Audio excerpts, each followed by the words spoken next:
Welcome students. पिछले lecture में हम लोगों ने बेसिक्स ऑफ आईसी इंजन देख लिया था। ठीक है, कंप्रेशन रेशियो, इंजन नॉमेनक्लेचर देखा था। उसमें top dead centre, bottom dead centre, stroke, displacement volume, compression ratio, classification of IC engine, classification of engines, ये सब कुछ देख लिया है। और इस लेक्चर में हम पढ़ेंगे एयर स्टैंडर्ड साइकिल्स, और एयर स्टैंडर्ड साइकिल में आज हम पढ़ेंगे ऑटो साइकिल। तो चलिए शुरू करते हैं। Air standard cycles, first thing is what is cycles. You know, जैसे ये कोई ग्राफ है, इसमें अगर कोई भी क्लोज्ड स्ट्रक्चर है जो राउंड होके बंद हो रहा है, क्लोज हो रहा है, मतलब इनिशियल पॉइंट और फाइनल पॉइंट सेम है। जितने भी प्रोसेस हो रहे हैं वो घूम फिर के ऐसे हो रहे हैं कि उनका इनिशियल और फाइनल पॉइंट सेम है, then it is called a cycle. And what is air standard? Air standard का मतलब इस यहाँ पे ये है कि एयर को हम स्टैंडर्ड वर्किंग फ्लूइड एज्यूम करेंगे, जबकि आईसी इंजन में एक्चुअल में ऐसा होता नहीं है। कंबशन चैम्बर में जब भी कंबशन होता है तो एयर के साथ फ्यूल भी बर्न होता है और कंबशन गैसेस फॉर्म होती हैं। ठीक है, तो एनालिसिस उस पर होनी चाहिए, बट सिंप्लिसिटी के लिए हम ये मान लेते हैं कि फ्यूल से जो कंबशन प्रोडक्ट क्रिएट हो रहे हैं वो बहुत कम हैं, और जो कंबशन गैसेस है उसको एयर की तरह ट्रीट करते हैं। ठीक है, that is why it is called as air standard cycle.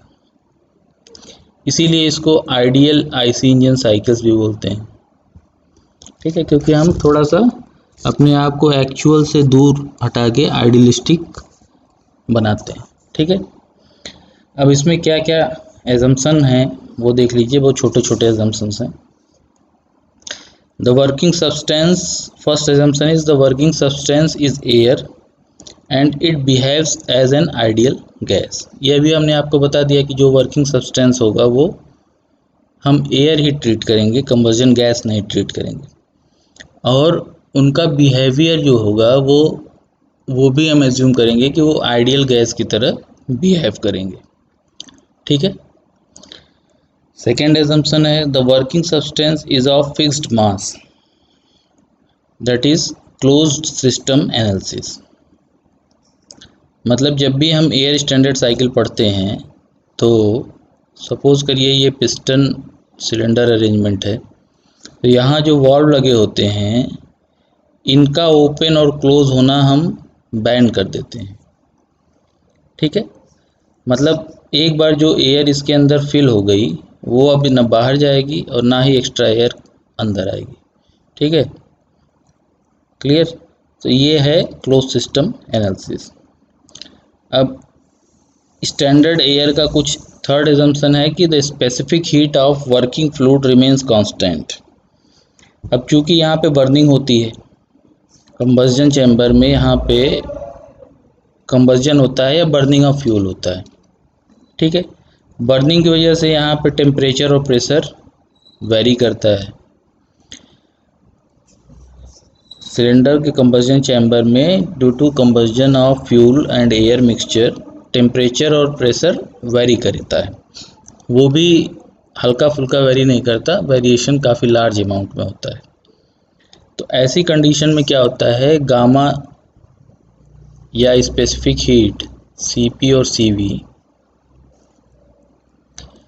ये चेंज हो जाते हैं एक्चुअल कंडीशन में। बट यहाँ पे हम एज्यूम कर रहे हैं और अपने को आइडियल सिचुएशन की तरफ ही रखते हैं, तो हम ये मानते हैं कि ये सीपी और सीवी और इनका रेशियो गामा कांस्टेंट रहता है। ठीक है, तो ये थर्ड एजम्पशन है। Fourth assumption is the working fluid does not undergo any chemical change। मतलब सिलेंडर पिस्टन के अंदर जो भी वर्किंग फ्लूइड है, जैसे हम यहाँ पे अभी अपना वर्किंग फ्लूइड मान रहे हैं एयर, ठीक। इस एयर में जब एक्चुअल में होगा तो कंबर्जन होगा। कंबर्जन का मतलब there is a chemical process involved during combustion. लेकिन आइडियल केस में क्या होगा, हम ये मानेंगे कि यहाँ पे एयर के कंपोजिशन में कोई भी केमिकल चेंज नहीं हो रहा है, ठीक। This is the fourth assumption. Fifth and last assumption is all the processes are reversible processes. ये थर्मोडायनेमिक्स से आप पढ़ते आ रहे हैं कि जब भी कोई आइडियल कंडीशन होगी तो सारे प्रोसेसेस को हम रिवर्सिबल प्रोसेस मानते हैं। रिवर्सिबल मतलब नो फ्रिक्शन इन्वॉल्व्ड, ठीक है, मतलब कोई लॉस ना हो रहा हो, ठीक है। तो दीज आर द एजम्पशंस। अब चलिए ऑटो साइकिल देखते हैं। तो ऑटो साइकिल एक साइंटिस्ट थे जिनका नाम ऑटो ही था, उन्होंने बनाया था, उन्हीं के नाम पे है ये ऑटो साइकिल। इसको कांस्टेंट वॉल्यूम साइकिल भी बोलते हैं, ठीक है।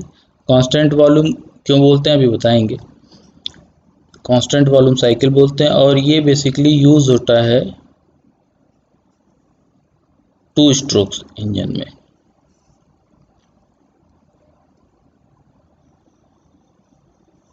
जो अब ऑब्सोलीट हो गए हैं, ठीक है, मतलब अब इनका यूज नहीं होता।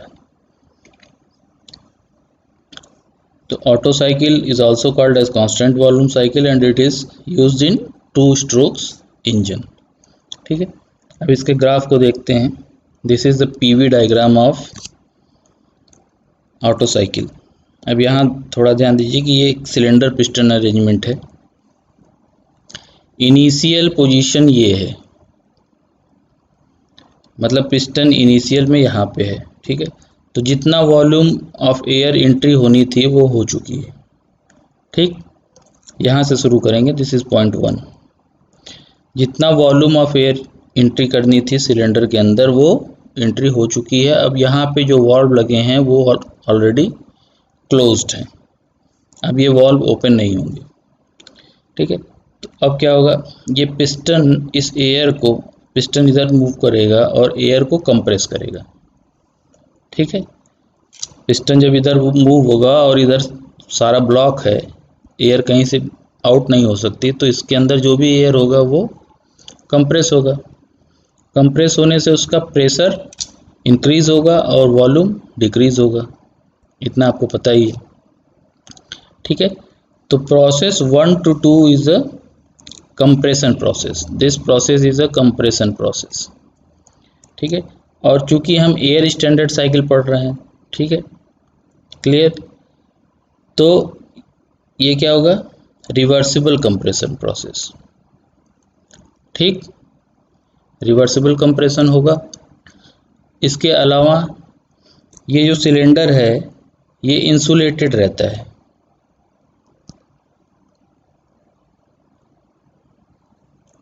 क्यों, बिकॉज हमने क्या एज्यूम किया है, क्लोज सिस्टम एनालिसिस।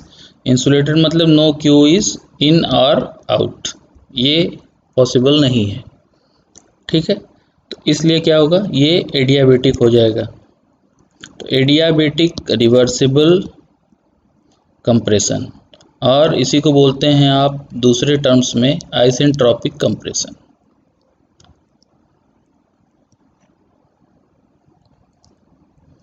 ठीक है। तो process 1 to 2 is an isentropic compression और रिवर्सिबल एडियाबेटिक कंप्रेशन, ठीक है। अब जो आपका पिस्टन है वो यहाँ पे आ चुका है, ठीक है, मतलब यहाँ इस पोर्शन में आपकी एयर है, ठीक है। अब इस पोर्शन में आपका कंबस्जन स्टार्ट होता है, ठीक। कंबस्जन स्टार्ट होगा मतलब क्या होगा, आपने हीट सप्लाई किया, ठीक है। क्योंकि पिस्टन यहाँ पे आकर रुक गया है, ये वॉल्यूम कांस्टेंट है और आपने हीट इसी वॉल्यूम पे सप्लाई किया है, that is why it is called as constant volume cycle, ठीक है। Heat supplied at constant volume, piston यहाँ पे स्टॉप है, ये वॉल्यूम कांस्टेंट हो गया और इसी कांस्टेंट वॉल्यूम में कंबशन हो रहा है, मतलब in other terms it is also called as you have to provide some heat. ठीक है, तो इसी वजह से इसको बोलते हैं कांस्टेंट वॉल्यूम साइकिल। अब ये प्रोसेस 2 to 3 क्या है, जब आप हीट सप्लाई करोगे एट कांस्टेंट वॉल्यूम तो टेम्परेचर बढ़ेगा, टेम्परेचर बढ़ने की वजह से क्या होगा, प्रेशर विल इंक्रीज। तो process 2 to 3 is a constant volume heat addition process. ठीक है, अब यहाँ पे जो प्रेशर एक्स्ट्रा बिल्ट हो रहा है, ये प्रेशर इस पिस्टन पे फोर्स लगाएगा और ये पिस्टन वापस अपने इनिशियल पोजीशन की तरफ मूव करना स्टार्ट करेगा। ठीक है, क्लियर। तो जब ये वापस इनिशियल पोजीशन पे यहाँ पे मूव करेगा तो एक्सपेंशन प्रोसेस होगा, मतलब प्रेशर कम होगा और वॉल्यूम बढ़ेगा। ठीक है, तो 3 to 4 is again it is an adiabatic process, reversible. तो रिवर्सिबल एडियाबेटिक एक्सपेंशन और हीट और isentropic expansion.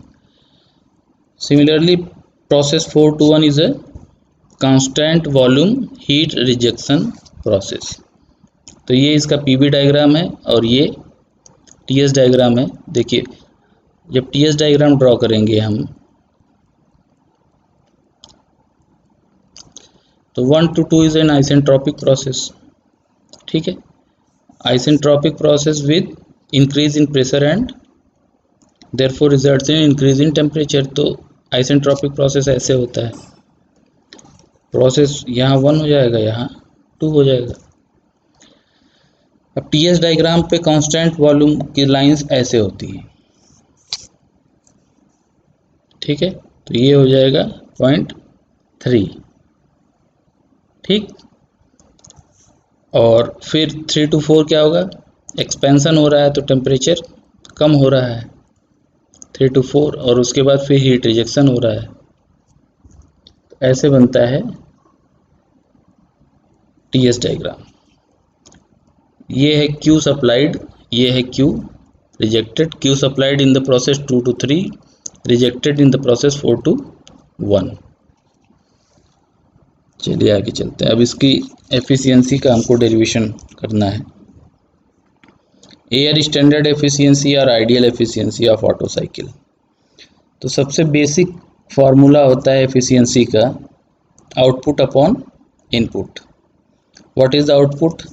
Output is the work done. Work done क्या होगा, area with in the cycle, या जितना साइकिल के अंदर का एरिया है उसको वर्क डन बोलेंगे। क्यू सप्लाइड अपॉन इनपुट क्या हमने दिया था, हीट। इस वर्क डन को बोल सकते हैं Q supplied minus Q rejected. नीचे का ऐसे as it is Q supplied, थोड़ा सा मैनिपुलेट करेंगे, क्यू सप्लाइड कॉमन ले लेते हैं तो ऐसा आ जाता है। ठीक है, अब हमने ये पढ़ा है क्यू बराबर एम सी डेल्टा टी। ठीक है, अगर हम m को 1 ले लें, या इस केस में अगर नहीं भी लेंगे तो कैंसिल आउट हो जाएगा। c is the specific heat, यहाँ कांस्टेंट वॉल्यूम पे काम हो रहा है तो सी वी डेल्टा टी। ठीक, अब सप्लाइड हमने किया था, प्रोसेस था 2 to 3, तो क्यू सप्लाइड क्या हो जाएगा, Q supplied is equal to M mass into C V into T3 minus T2। 1 minute hold.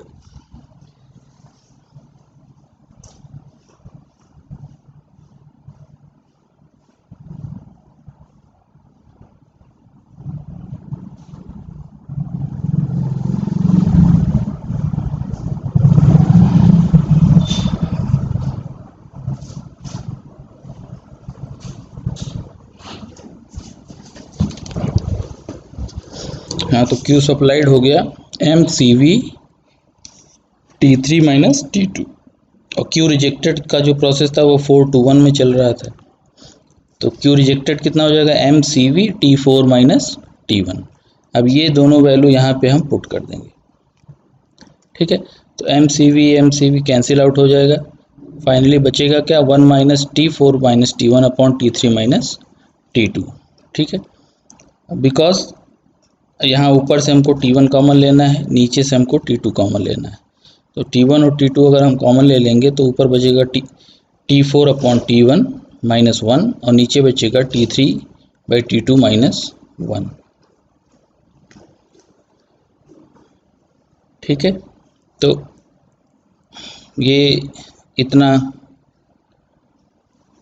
First portion है डेरिवेशन का। अब हमें एक एफिशिएंसी का फार्मूला मिला है छोटा सा, जो एफिशिएंसी टेम्परेचर पे डिपेंड कर रही है। अब हमको यहाँ पे देखिए T4 upon T1 T3 upon T2 ratio मिला है। अब हम बेसिक थर्मोडायनेमिक्स में जाते हैं और एक एक प्रोसेस को एनालाइज करते हैं।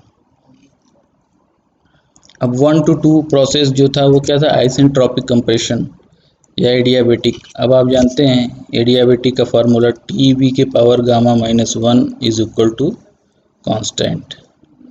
ये आपने थर्मोडायनेमिक्स में पढ़ा हुआ है, TB पावर गामा माइनस 1, या आपने पढ़ा होगा PB power gamma is equal to constant. इसको मैनिपुलेट करते हैं तो ये आता है TB power gamma minus 1 upon TB power gamma minus 1 is equal to constant. अब प्रोसेस 1 to 2 में ये इक्वेशन अगर हम अप्लाई करते हैं तो क्या आता है, T1 V1 power gamma minus 1 equals to T2 V2 power gamma minus 1। और इसको थोड़ा सिंप्लीफाई करके मैनिपुलेट करते हैं तो T2 upon T1 is equal to V1 upon V2 gamma minus 1। ठीक है, और V1 अपॉन V2 को हमने आपको पहले लेक्चर में बताया था, this is called as compression ratio R।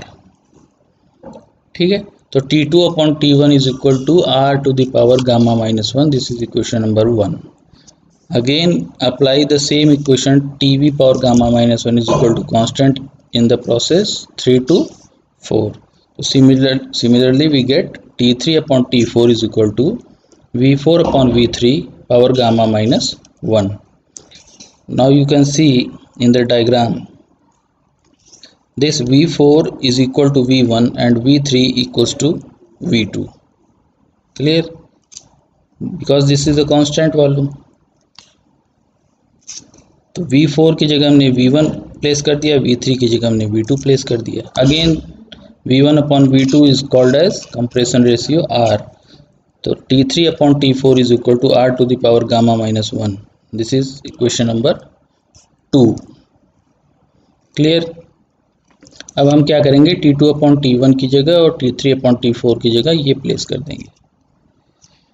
ठीक है, तो देखिए, तो दोनों T2 upon T1 is equal to T3 upon T4 is equal to R to the power gamma minus 1, तो दोनों बराबर हैं। ठीक है, क्रॉस मल्टीप्लिकेशन कर देंगे तो T1 T3 is equal to T2 T4 आ जाएगा। और ये बहुत इंपॉर्टेंट है, इसको याद रखिएगा, न्यूमेरिकल लगाने में बहुत हेल्प करता है ये। ठीक है, और थोड़ा मैनिपुलेट करते हैं तो T4 upon T1 is equal to T3 upon T2। ठीक, और हमने यहाँ पे T4 upon T1 T3 upon T2 निकाल रखा है। ठीक है, अब T4 अपॉन T1 ये दोनों आपस में बराबर है। T4 upon T1 is equal to T3 upon T2। तो प्लेस करने के बाद फाइनल एक्सप्रेशन क्या आता है, efficiency is equal to 1 minus T1 upon T2। ठीक है, या इसी को थोड़ा और मैनिपुलेट कर देते हैं तो T2 अपॉन T1 को हमने डिनोमिनेटर में रख दिया। ठीक है, और T2 अपॉन T1 हम अभी थोड़ी देर पहले यहाँ पे देखिए निकाले हैं, T2 upon T1 is equal to R to the power gamma minus 1। तो इस T2 अपॉन T1 की जगह हमने R to the power gamma minus 1 रख दिया। ठीक है, तो this is the final expression for the efficiency of Otto cycle. ठीक है, efficiency is equal to 1 minus 1 upon R to the power gamma minus 1, ये याद रखिएगा। ठीक है, अब यहाँ से देखिए कि इससे पहले जब हम यहाँ पे बात कर रहे थे तो यहाँ पे हमें एफिशिएंसी मिला था टेम्परेचर के टर्म में, और हमें यहाँ एफिशिएंसी मिला है कंप्रेशन रेशियो और गामा के टर्म में। ठीक, तो हमने इसी को क्यों नहीं इस्तेमाल किया, इसको क्यों इस्तेमाल किया, ये क्वेश्चन होता है कभी कभी। तो यहाँ पे क्या है, हमारे पास ये चारों टेम्परेचर इन्वॉल्व है, T1 T2 T3 T4। तो अगर आपने सिलेंडर पिस्टन अरेंजमेंट लिया, ठीक है, तो इनिशियल टेम्परेचर आपको T1 पता हो जाएगा, क्योंकि एटमॉस्फेरिक एयर ही सक होती है इनसाइड द सिलेंडर, तो जो एटमॉस्फेयर टेम्परेचर होगा वही T1 होगा। बट ये कंप्रेशन के बाद जो होगा ये होगा T2, ठीक है। ये कितना होगा, इसको आपको किसी डिवाइस से, थर्मामीटर या किसी भी एक डिवाइस से मेज़र करना पड़ेगा। फिर एक्सपेंशन के बाद कितना होता है ये अलग से मेज़र करना पड़ेगा, ठीक है। फिर हीट रिजेक्शन के बाद T4 कितना आता है ये मेज़र करना पड़ेगा, ठीक। तो ये जब भी साइकिल एग्जीक्यूट होगी, सभी साइकिल काम करेगी, तो ये आपको परमानेंट मेज़र करना पड़ेगा। लेकिन यहाँ पे क्या है कि गामा हमने कांस्टेंट मान लिया है शुरू में ही, तो गामा चेंज नहीं होगा, ठीक है। बचता है आर। आर आपको पता है it is the ratio of volume, ठीक है, before compression and after compression. और जब भी आप सिलेंडर पिस्टन अरेंजमेंट या आईसी इंजन डिज़ाइन करेंगे तो आप क्लियरेंस वॉल्यूम को पहले ही सेट करेंगे कि कितना क्लियरेंस होना चाहिए, ठीक है। इनिशियल वॉल्यूम भी आपको पता रहेगा, फाइनल वॉल्यूम भी आपको पता रहेगा डिज़ाइन कंडीशन पे ही। मतलब जब साइकिल एग्जीक्यूट होगी उस टाइम पे आपको टेम्परेचर मेज़रमेंट करने की ज़रूरत नहीं पड़ेगी, जो कि एक टीडियस काम है, ठीक है। तो इसी वजह से हम यहाँ पे ये फार्मूला ये वाला यूज़ करते हैं, ठीक है। This is the final formula.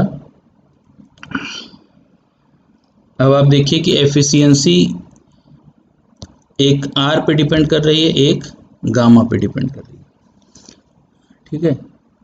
अब जब भी आप एफिशिएंसी का फार्मूला है 1 - 1 upon r to the power gamma -1, ठीक। अब अगर आप आर बढ़ाते जाओगे, इसको आप कांस्टेंट ले लो, अगर आप आर बढ़ाते जाते हो, ठीक है, तो 1/r कम होता जाएगा, तो 1 - 1/r बढ़ता जाएगा, ठीक है। आर बढ़ाओगे, अगर कंप्रेशन रेशियो आप इंक्रीज करते हो तो 1/r कम होगा। इसका मतलब क्या हुआ, 1 - 1/r बढ़ता जाएगा। मतलब अगर कंप्रेशन रेशियो बढ़ाते हो तो एफिशिएंसी बढ़ती जाती है with an assumption that gamma -1 is a constant, ठीक है। वही इस ग्राफ में दिखाया गया है कि, ठीक है। और जब r इज इक्वल टू 1 होगा, when r is equal to 1, ठीक है, मतलब कोई कंप्रेशन नहीं हो रहा, कंप्रेशन रेशियो 1 है, मतलब इनिशियल वॉल्यूम और फाइनल वॉल्यूम बराबर है, ठीक। तो मतलब कोई कंप्रेशन नहीं हो रहा है, इस केस में एफिशिएंसी क्या होगी, 0। तो दिस इज द 1 वैल्यू। यहाँ से आपकी ग्राफ ऐसे बढ़ता जाता है, ठीक है। तो एफिशिएंसी और आर में ये रिलेशन होता है, ग्राफ ऐसे जाता है, ठीक है। इसका लॉजिक क्या है मैंने आपको बता दिया। अब जैसे जैसे गामा बढ़ता जाता है वैसे वैसे एफिशिएंसी जो है थोड़ी सी हल्की हल्की इंक्रीज होती है, उसका भी यही लॉजिक है। जब ये वैल्यू ज़्यादा होगी तो 1/r, आर के पावर बढ़ती जाएगी तो 1/r जो है 1 अपॉन वैल्यू जो होगी वो बड़ी होगी, तो एफिशिएंसी थोड़ी सी और इंक्रीज कर जाती है, ठीक। तो यहाँ तक आपका जो है ऑटो साइकिल का एफिशिएंसी का डेरिवेशन ख़त्म हो जाता है। ये स्लाइड थोड़ी ब्लर है, लेकिन चलिए मैं पढ़ के बताता हूँ। यहाँ लिखा हुआ है मीन इफेक्टिव प्रेशर, इसको कैसे डिफाइन करते हैं सुनिएगा अगर दिख नहीं रहा हो तो। It is the constant pressure, और ब्रैकेट में लिखा हुआ hypothetical pressure, during expansion producing same work as actual cycle. अब ये देखिए पीवी डायग्राम है ऑटो साइकिल का, ठीक है। इसमें जो भी वर्क प्रोड्यूस हो रहा है W with in the cycle, area enclosed with in the cycle जितना भी है, ठीक है। नॉर्मली हमने पढ़ रखा है क्लोज सिस्टम में कि work done is P del V, ठीक है। और अगर ऑटो साइकिल में ये W वर्क प्रोड्यूस हो रहा है तो, और ये डेल V, ठीक है। डेल V क्या है यहाँ पे? Swept volume. अगर ऑटो साइकिल की बात करें तो ये डब्ल्यू वी क्या होगा? डेल वी का होगा स्वेप्ट वॉल्यूम, यहाँ से लेके यहाँ तक, ठीक। यही तो वॉल्यूम इनक्लोज हो रहा है या वॉल्यूम में चेंज हो रहा है, और this volume is called as swept volume, ठीक है। तो अगर ये, तो एक ऐसा हाइपोथेटिकल प्रेशर हम चूज कर सकते हैं अपने लिए, ठीक है, जिस प्रेशर पे एक्चुअल ऑटो साइकिल का वर्क और हाइपोथेटिकल प्रेशर पे वर्क बराबर हो, ठीक है। इसी को बोलते हैं मीन इफेक्टिव प्रेशर, या यूँ कहो कि चूंकि ये पिस्टन इधर मूव कर रहा है, ठीक है, इसका प्रेशर कंटिन्यूअसली चेंज हो रहा है, ठीक, और फिर इधर मूव कर रहा है तो प्रेशर कंटिन्यूअसली चेंज हो रहा है, तो ये प्रेशर हर पॉइंट पे बदलता रहता है, तो जिसको मेज़र करना हमारे लिए बहुत टफ काम होता है। तो उसको हम सिंपल करने के लिए क्या करते हैं, एक कांस्टेंट प्रेशर मान लेते हैं कि एक ऐसा एवरेज प्रेशर हमको रहे जिस पे दोनों का वर्क जो है वो बराबर हो, ठीक है। तो इसको बोलते हैं मीन इफेक्टिव प्रेशर। अब देखिए यहाँ पे भी वॉल्यूम V1 है, यहाँ पे वॉल्यूम V2 है, मतलब यहाँ से लेके यहाँ तक ये है VS स्वेप्ट वॉल्यूम, और इसके अंदर जो वर्क प्रोड्यूस हो रहा है वो है मान लीजिए W नेट, ठीक। तो अगर हमने मान लिया कि एक हमारा एवरेज प्रेशर है या मीन इफेक्टिव प्रेशर, ठीक है, इफेक्टिव प्रेशर का मीन, वो अगर हमने इसको मान लिया कि PM है और ये ड्रॉ कर दिया एक कांस्टेंट प्रेशर लाइन, तो इसके और यहाँ V1 और V2 एज्यूम किया जो यहाँ पे था, इसके अंदर का जो वर्क डन होगा और यहाँ का जो वर्क डन होगा ये दोनों बराबर होंगे, इन्हीं दोनों को बराबर कर दीजिए। तो P delta V PM V1 minus V2 is equal to W net, और PM is equal to W net upon V1 minus V2, और V1 minus V2 is called as VS। तो mean effective pressure is equal to W net upon VS, ठीक है। यहाँ तक ये हो गया मीन इफेक्टिव प्रेशर, ठीक है। अब एक और टर्म होता है, इसको बोलते हैं वर्क रेशियो। वर्क रेशियो, ठीक है, इसको ऐसे डिफाइन करते हैं, it is the ratio of, अब ये पता है रेशियो है मतलब किसी भी दो चीज़ का डिवीजन है और इसके सामने लगा है वर्क, मतलब दो वर्क हैं, इन्हीं का ये रेशियो है। तो डिफाइन करते हैं नेट वर्क, कितना वर्क हमको मिला, ठीक है, अपॉन कितना पॉजिटिव वर्क इसने जनरेट किया साइकिल ने, ठीक, कितना वर्क हमको मिला और कितना पॉजिटिव वर्क या टोटल कितना वर्क साइकिल ने प्रोड्यूस किया, उसमें से कितना हमने यूटिलाइज किया, this is called as work ratio, ठीक है, क्लियर। नेटवर्क क्या हो जाएगा और ये क्या हो जाएगा, network is the Q supplied minus Q rejected. Network वही तो होगा जो आपको मिल रहा है, Q supplied minus Q rejected, और पॉजिटिव वर्क क्या होगा, टोटल एक्सपेंशन वर्क, ठीक है। ये जो एक्सपैंड हो रहा है इसके नीचे का पूरा area, this is your positive work. या डायग्राम में आपको हम दिखाएं तो ये ऑटो साइकिल है, तो नेटवर्क क्या है, ये area, this is the work you have get, और पॉजिटिव वर्क क्या है, ये एरिया, ठीक है। तो एक ये भी है, कभी कभी न्यूमेरिकल में पूछता है आपसे। अब इसके बाद आपको दो चार छोटे छोटे न्यूमेरिकल लगवाए जाएंगे।